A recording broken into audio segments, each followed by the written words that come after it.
Hello everyone, welcome to educational point. आज का हमारा टॉपिक है गॉस एलिमिनेशन मेथड, जो लीनियर इक्वेशंस को सॉल्व करने का एक डायरेक्ट मेथड है। जो भी स्टूडेंट हमारे चैनल पर न्यू विजिट कर रहे हैं वो चैनल को सब्सक्राइब करें और वीडियो को ज़्यादा से ज़्यादा शेयर करें। आज की इस वीडियो में हम देखने वाले हैं definition, pitfalls, working process and example of Gauss elimination method. तो जल्दी से वीडियो को शुरू करते हैं with the definition of Gauss elimination method. Gauss elimination method is a direct method to solve a system of linear equations. A system of linear equations is a group of linear equations with various unknown factors. This method is named after Carl Friedrich Gauss. This method is also known as row reduction. Gauss elimination method system of linear equations को solve करने का एक direct method है। ये system of linear equation क्या है? तो ये system of linear equations group of linear equations होता है जिसमें वेरियस अननोन फैक्टर्स होते हैं। Gauss elimination method Carl Friedrich Gauss के नाम पर रखा गया है। इसे रो रिडक्शन मेथड भी कहा जाता है। Pitfalls of Gauss elimination method. There are two pitfalls of the Gauss elimination method. तो जैसा कि हम देख पा रहे हैं, दो पिटफॉल्स होते हैं गॉस एलिमिनेशन मेथड में। पहला डिवीजन बाय ज़ीरो और दूसरा round of error. Division by zero. It is possible for division by zero to occur during the beginning of the n-1 steps of forward elimination. जब हम equations को step by step forward elimination में solve करते हैं तब division by zero की problem आ सकती है। और अगर राउंड ऑफ एरर की बात करें, this method is prone to round off errors. This is true when there are large numbers of equations as errors propagate. Also, if there is subtraction of numbers from each other, it may create large errors. जब हम large numbers of equations को लेकर equation solve करते हैं तो obviously error के chances बढ़ जाते हैं। साथ ही इन नंबर को एक दूसरे से सब्ट्रैक्ट भी करना पड़ता है जो लार्ज एरर क्रिएट करते हैं। Working process of Gauss elimination method. Gauss elimination method consist of two steps. First, forward elimination of unknowns and second, back substitution. तो गॉस एलिमिनेशन मेथड के थ्रू सॉल्व करने के लिए हमें दो स्टेप फॉलो करना पड़ता है। पहला है फॉरवर्ड एलिमिनेशन ऑफ अननोन्स और दूसरा है बैक सब्स्टिट्यूशन। चलिए देखते हैं इसमें क्या होता है। अगर फॉरवर्ड एलिमिनेशन की बात करें तो in this step the unknown is eliminated in each equation starting with the first equation. This way the equations are reduced to one equation and one unknown in each equation. इस step में unknown को eliminate करने का काम किया जाता है।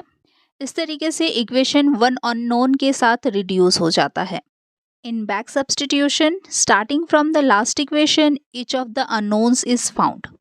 Back substitution वाले स्टेप में हम लास्ट इक्वेशन से स्टार्ट करते हैं और एक एक करके अननोन को फाउंड कर लेते हैं।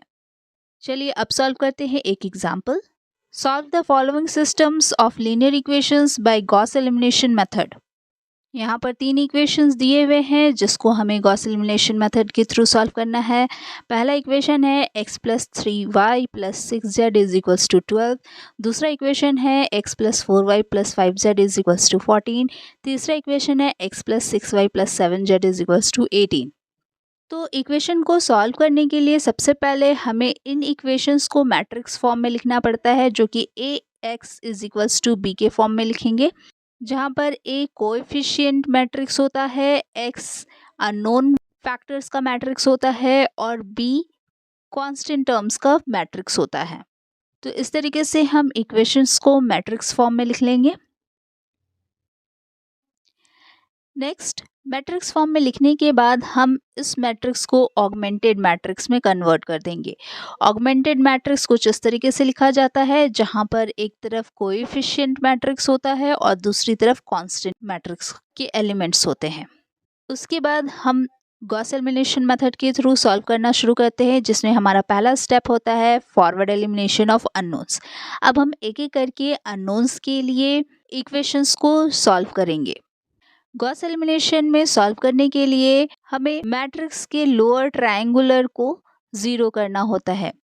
तो धीरे धीरे करके हम इस लोअर ट्रायंगुलर के एलिमेंट्स को ज़ीरो करेंगे। तो सबसे पहले जो ऑपरेशन परफॉर्म होगा वो होगा R2 minus R1 and R3 के लिए R3 माइनस R1। तो देखिए यहाँ पे जब हम ये ऑपरेशन परफॉर्म करते हैं तो R2 में फर्स्ट एलिमेंट ज़ीरो हो जाएगा और R3 में भी फर्स्ट एलिमेंट ज़ीरो हो जाएगा। नेक्स्ट हमें R3 के सेकेंड एलिमेंट को ज़ीरो करना है, इसलिए हम यहाँ पर ये ऑपरेशन परफॉर्म करेंगे R3 implies R3 minus 3 R2, जिसको परफॉर्म करने पर हमारा ये सेकेंड कॉलम का लास्ट एलिमेंट ज़ीरो हो जाएगा। तो यहाँ पर आप देख सकते हैं कि हमारा जो लोअर ट्रायंगुलर मैट्रिक्स है वो ज़ीरो हो चुका है। तो हमारा जो रिजल्टेंट मैट्रिक्स है वो कुछ इस तरीके से होगा। Next forward elimination of unknowns के बाद हमारा सेकेंड स्टेप होगा बैकवर्ड सब्स्टिट्यूशन का। यहाँ पर हमारे पास 3 इक्वेशन मिल गया है। इन 3 इक्वेशन को सॉल्व करने पर हमें अननोन फाउंड हो जाएगा। तो यहाँ पे हमारे पास जो इक्वेशन है वो है 4z is equals to 0, y minus z is equals to 2, x plus 3y plus 6z is equals to 12। जैसा कि हमने देखा था वर्किंग प्रोसेस में कि हम लास्ट इक्वेशन से अननोन फाउंड करना शुरू करेंगे। तो हमारा लास्ट इक्वेशन है 4z इज इक्वल्स टू 0। जब हम इस इक्वेशन को सॉल्व करेंगे तो हमें मिलेगा z is equals to 0/4 that is equals to 0। अब हम z की वैल्यू को इक्वेशन 2 में पुट करेंगे तो हमें मिल जाएगा y is equals to 2 plus z is equals to 2 plus 0 that is equals to 2। अब हम z और y दोनों की वैल्यू इक्वेशन 1 में पुट करेंगे तो हमें मिल जाएगा x plus 3 multiply 2 plus 6 multiply 0 is equals to 12. Therefore, x is equals to 12 minus 6 is equals to 6. तो देखिए हमें वैल्यू मिल गया है x is equals to 6, y is equals to 2 and z is equals to 0. तो इस तरीके से हम सिस्टम ऑफ लीनियर इक्वेशंस को गॉस एलिमिनेशन मेथड के थ्रू सॉल्व कर सकते हैं। एट लास्ट बात कर लेते हैं एडवांटेजेस एंड डिसएडवांटेजेस की। सबसे पहले एडवांटेज देखिए तो यूजिंग दिस मेथड 2 और more linear equations can be solved simultaneously. Gauss elimination method की यूज से हम 2 या 2 से अधिक लीनियर इक्वेशंस को एक साथ सॉल्व कर सकते हैं। दूसरा, for the large and complicated systems it prevents confusion and keeps things systematic. Gauss elimination method large systems में कंफ्यूजन से बचाता है, साथ ही सिस्टम को सिस्टमैटिकली सॉल्व करता है। और अगर डिसएडवांटेज की बात करें, this is a slower process to solve the linear equation. तो ये एक स्लोअर प्रोसेस है लीनियर इक्वेशंस को सॉल्व करने का। साथ ही in the case of a sparse matrix it needs more memory spaces too. Sparse matrix के केस में ये ज़्यादा मेमोरी स्पेस लेता है। तो ये थे कुछ एडवांटेज और disadvantage of Gauss elimination method. अपने आने वाले वीडियो में हम नेक्स्ट मेथड के बारे में बात करेंगे। Thanks for watching this video.